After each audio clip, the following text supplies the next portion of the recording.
Halo, assalamualaikum warahmatullahi wabarakatuh. Kembali lagi bersama saya di channel Adriang. Eh, Kali ini kita ingin membahas tentang masalah rentenir ya. Jadi bagaimana caranya untuk kita bisa menyelesaikan masalah dengan rentenir. Ada dua pertanyaan yang saya pilih. Kita bacain dulu aja ya, satu persatu. Yang pertama, ini nih. Saya ada pinjaman ke teman saya sebesar 10 juta dengan jaminan ijazah S1 dengan bunga 10% per bulan. Sudah 6 bulan saya bayar 1 juta. Kok masih 8 juta aja ya? Mau nggak saya bayar nanti makin bengkak hitungannya ya. Saya sudah habis kontrak sekarang, jadi udah nggak kerja lagi dia. Jadi udah 2 bulan saya nggak bayar cicilan. Nah terus mau baru kayak gitu ya pertanyaannya. Jadi intinya si orang ini nih punya ijazah S1 dipinjemin ke temennya dengan sebagai jaminan. Dengan itu dia meminta pinjaman sebesar 10 juta rupiah dan bunga 10 juta per bulan. Jadi hitung-hitungannya gini nih, kalau dia bayar 1 juta per bulan ya dengan bunga 10%. Dari hutang 10 juta itu kalau dia bayar 1 juta, berarti kan pokoknya masih ada 9 juta. Di bulan berikutnya itu dia kena bunga 10%, berarti dari 9 juta jadi 9,9 juta. Jadi dari 1 juta yang dia bayar hanya terpotong 100 ribu untuk bayar pokoknya gitu loh, pokok hutangnya. Jadi dia bayar 1 juta, terus hutangnya itu ternyata masih 9,9 juta. Nah di bulan berikutnya dia bayar 1 juta lagi, berarti kan jadi 8,9 juta. 8,9 juta terus 8,9 juta terus pokok yang terpotong hanya 100 ribuan lagi juga, karena bulan berikutnya masih 9 jutaan gitu loh. Nah terus setelah 6 bulan ini dihitung masih 8 juta, 8 jutaan mungkin ya. Ya wajar kayak gitu hitungannya. Terus ada juga gini, aku kan lagi ada masalah keuangan, jadi aku punya utang ke renter 5 juta bunga 20%. Wah lebih parah lagi nih, utangnya 5 juta bunga 20%, itu udah selama setahun aku belum bisa nutupin pokoknya bro, jadi cuma bisa bayar bunganya tiap bulan. Nah, berarti kalau 5 juta berarti tiap bulan dia bayar 1 juta, tapi 5 juta utangnya itu masih tetap jalan, masih tetap ada gitu. Ngeri banget kayak gini ya. Bisa nggak bantu nutupin utangku ke rentenir, jadi aku nanti balikin duitnya. Jadi dia mau minjem duit ke saya sebesar 5 juta untuk bayar pokoknya itu, terus dicicil nanti selama 3 bulan untuk menyelesaikan 5 jutanya itu. Mudah-mudahan bisa bantu. Sebelumnya udah maaf nih, sebelumnya udah mau numpang curhatku. Jadi gini ya, saya mau kenapa bukan saya ketawa ya. Jadi saya cuman ini aja, cuman apa, miris gitu loh ngeliatnya kayak gini nih. Jadi kenapa sih teman-teman untuk apa namanya, nyelesain masalah kayak gini tuh yang nggak normal kayak gini loh ibaratnya. Kita punya temen, apalagi yang pertama ya, dia punya temennya tuh minjemin uang tapi minta jaminan sertifikat apa ijazah S1. Terus kenapa mau gitu loh, nggak minta tolong ke saudara dulu kemana yang supaya nggak ada bunga-bunganya kayak gini nih. Itu doang. Saya ketawa karena apa? Karena saya dulu juga pernah di posisi kayak gini juga gitu loh. Saya pernah di posisi kayak gini nih. Jadi minjem malah berbunga-bunga kayak gini nih. Cuman sama sih untuk kedua solusinya sama. Untuk menyelesaikan masalah ini, teman-teman kalau misalkan udah punya pasangan ya, udah punya istri gitu, baiknya dikonsolidasikan dulu ke istrinya gimana caranya. Kalau misalkan ada tim penagih datang, lemparin aja ke saya. Jadi kamu tinggal bilang supaya kamu nggak pusing, bilang aja saya nggak tahu menahu masalah ini, yang tahu suami saya. Tinggal lempar ke situ aja. Nah begitu tim penagih ketemu sama kita bilang baiknya, contoh kayak yang kedua tadi ya, kalau dia udah bisa janji ke saya kalau misalnya saya pinjam 5 juta 3 bulan bakalan balik 5 juta itu tanpa ada bunga apa-apa ya.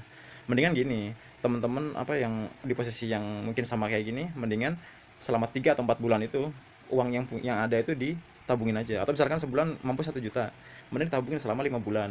Setelah terkumpul 5 juta baru kita bayar ke rentenir itu tanpa bunga, tanpa ongkos-ongkos lainnya gitu. Nah, terus gimana Mas? Kalau misalkan tim penagih datang dan neror kita itu loh, kita diteror, kita dipermalukan sama orang, ya terima aja, namanya kita punya utang.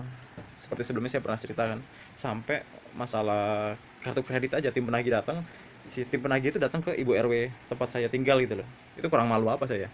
Coba. Sampai saya ditelepon sama bu RW itu. Malunya kayak gimana coba kalau misalkan nggak apa namanya? Kalau kita ukur malunya itu. Namanya kita punya utang kok. Kalau orang yang ngerti juga namanya hutang berbunga itu, terutama rentenir ya, itu aduh parah banget ya, lebih parah daripada bank itu atau leasing. Nah kalau untuk menyelesaikan dengan mereka, supaya gimana caranya selama mungkin 3 bulan 4 bulan atau mungkin setahun nggak kita bayar itu, kita lempar balik aja ke mereka. Ayo kita selesaikan ini masalah hutang piutang. Bagaimana kalau kita selesaikan secara hukum aja deh. Karena apa, masalah hutang piutang itu nggak ada ranahnya masuk ke pidana, kita di penjara itu nggak mungkin. Hanya hutang piutangnya biasa, perdata aja. Kecuali misalkan kita punya cicilan kendaraan bermotor contohnya ya, bermotor kita nggak bisa nyicil terus malah kita gadein ke orang lain itu dimasukinnya ranah pidana karena apa, penadahan itu apa, penggelapan, sorry. Karena kita udah punya kontrak sama leasing malah kita gadein ke orang lain gitu loh barang, itu namanya penggelapan kalau gitu dibilangnya. Tapi kalau masalah retainer ini karena nggak ada, rata-rata tuh nggak ada ini ya, nggak ada jaminan gitu loh. Mendingan kita omongin aja ke retainer, saya konsekuen bakalan bayar, cuman saya minta waktu 4 bulan. Kalau gitu bunganya nambah, saya nggak mau bayar nambah bunga lagi, saya konsekuen akan bayar pokoknya. Cuman kemampuan saya itu sekitar 3 sampai 4 bulan lagi. Bilang apa adanya kayak gitu aja ke mereka. Kalau mereka mukul atau segala macam, justru malah kita yang diuntungkan karena apa, kita bisa langsung visum, terus kita bisa langsung tuntut mereka ke pihak berwajib gitu loh, supaya mereka dikandangin. Nah kita hutangnya otomatis bakalan lunas gitu loh. Gitu aja sih solusi dari saya. Jadi daripada nyari lobang di tempat lain atau mungkin malah nyari pinjaman tempat lain yang berbunga lagi, malah lebih parah lagi ke belakangnya, mendingan kita omongin baik-baik dulu ke pihak penagih. Contoh yang kedua tadi ya, yang udah setahun dia bayar 1 juta terus, berarti kan udah 12 juta tuh, sedangkan hutangnya 5 juta itu masih belum kepotong. Omongin baik-baik aja, gini bro, saya lagi ada kesulitan keuangan nih di keluarga saya lagi ada kesulitan, bisa nggak dibantu, saya 3 bulan nggak bayar, tapi saya juga nggak bisa bayar juga bunganya dan lain-lainnya. Kalau mereka bilang nggak, apa, nggak bisa dong, bunganya bakalan nambah. Oke, kalau emang nggak bisa, saya punya etikat baik, kita selesaiin aja secara jalur hukum aja deh. Kita laporin masalah ini ke kantor polisi terdekat, terus kita selesaiin di situ aja deh masalah utang piutang ini. Kalau memang saya salah, saya bakal dipenjara. Kalau situ yang salah ya silahkan. Eh, kalau sampean mau dipenjara ya silahkan gitu loh. Udah, kita masalahnya gini, ke hukum aja deh. Masalah saya udah bayar selama setahun tuh berarti udah 12 juta. Kok dari kamu nggak ada pengertian ke saya sih? Kalau mereka bilang surat-suratnya itu udah ditandatangani sama kita bareng dulu di awal, ya udah kita selesaikan aja ke polisi. Bagaimana nih suratnya sah apa enggak secara hukum gitu. Karena syaratnya hutang piutang kayak bank itu loh yang sah ya. Itu harus ditandatangani oleh dua pihak, pihak peminjam dan pihak yang dipinjami, dan masing-masing harus ada satu orang saksi. Dan yang paling penting itu harus disaksikan oleh notaris dan ditandatangani juga oleh notaris. Itu baru sah. Seperti kalau kita ada KPR di bank kan, atau misalkan pinjaman-pinjaman di bank itu loh, program pinjaman. Pasti kita diminta untuk apa? Untuk tanda tangan bareng di notaris kan nantinya. Gitu loh. Itu baru sah. Tapi kalau misalkan nggak semuanya dari kelima item itu nggak ada satupun, atau salah satu yang nggak ada, itu secara hukum cacat. Itu aja yang bisa saya sampaikan, semoga bermanfaat. Oh ya, untuk yang tadi ya masalah temen, apa, minjem ke teman ya. Kalau saran saya sih, kalau misalkan kita jadi nggak enak sama temen ya masalah utang piutang ini, baiknya saran saya cari teman yang lain aja deh.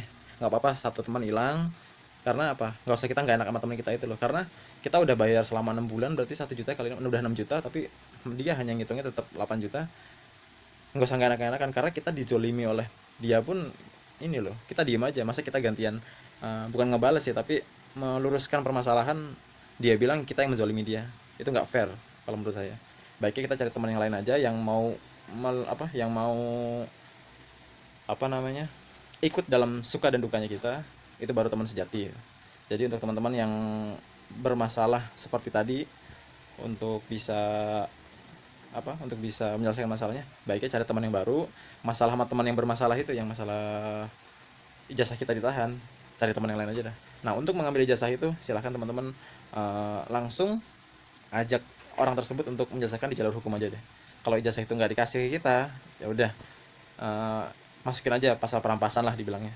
Kayak gitu aja teman-teman ya. Nanti ujung-ujungnya juga bakalan ini jadi apa, jalur negosiasi musyawarah musyawarah mufakat, atau yang biasa dibilang dengan cara kekeluargaan ujung-ujungnya. Karena kalau sertifikat atau ijazah itu nggak diambil, nggak dikasih ke kita, sama aja dia nyuri barang kita. Sama aja dia nyuri barang kita loh, berupa ijazah itu. Oke, itu aja tips tambahannya ya. Assalamualaikum warahmatullahi wabarakatuh.